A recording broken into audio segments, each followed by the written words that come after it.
Alam nyo, na-high blood ako sa nakita ko dyan sa Facebook. Nag-viral sa Facebook na yung aso nakahiga, pinalo sa ulo, binagsakan pa ng bato sa ulo, pinatay nila na walang kalaban-laban. Hoy, sino man kayong dalawang lalaki, tao kayo, pero ang ugali ninyo mas masahol pa sa hayop. Hindi nyo ba alam, ang hayop, pag pakisamahan mo ng mabuti, ipagtatanggol ka hanggang kamatayan. Ang sweldo nila, pagkain lang ang kanilang kapalit.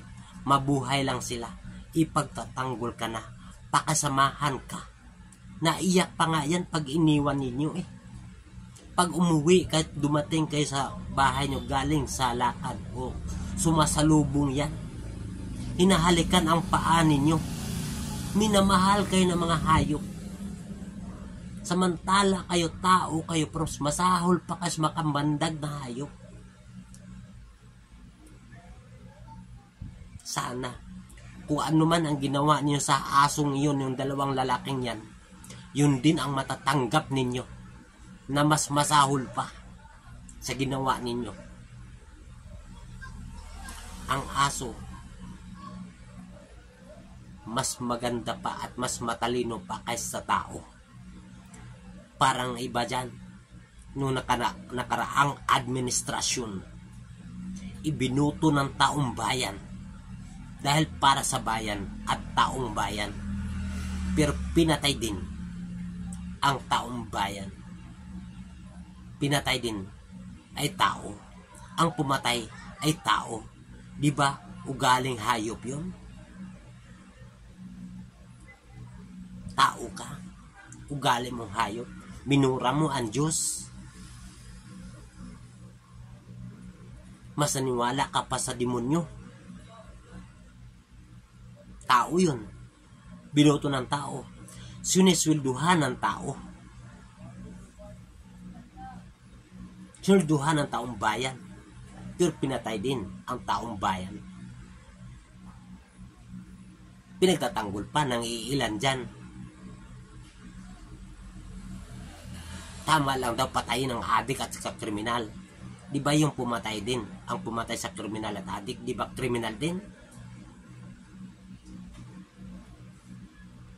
Tala yung hayop,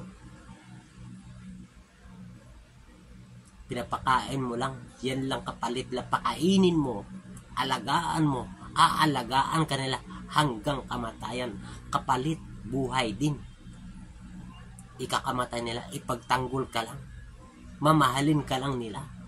Uy, ang aso, pagpakasamahan mo nila, pagpakasamahan mo, mahalin ka nila. Hindi nyo napapansin na may alaga kayong aso? Umiiyak yan kapag iniwan nyo sa bahay. Pag umuwi kayo, sumasalubong yan. Humahalik-halik sa paa ninyo. Kinikis kayo. Tinatanggalan pa sapatos ninyo. Mas matindi ang hayop pag magmahal ng tao. Kapag iyong mahalin, mamahalin ka nila. Na mas matindi pang bantay sa buhay mo kaysa tao magbantay sa buhay mo. Sana yung gumawa ng ganyan at yung nananakit ng hayop at lalo't sa aso, yun din ang matitikman ninyo tulad ng ginawa ninyo sa aso.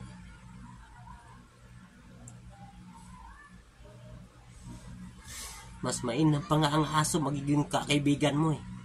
Mamahalin ka ng tudo-tudo at walang pagtataksil.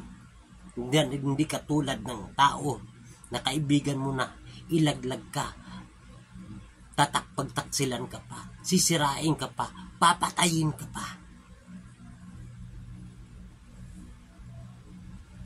Sana yung gumawa ng nananakit ng hayop, matitikman nyo rin ang ginawa ninyo sa hayop yun. Pinatay nyo na walang kalaban-laban ng aso. Walang hiya kayo. Salamat sa nag-upload.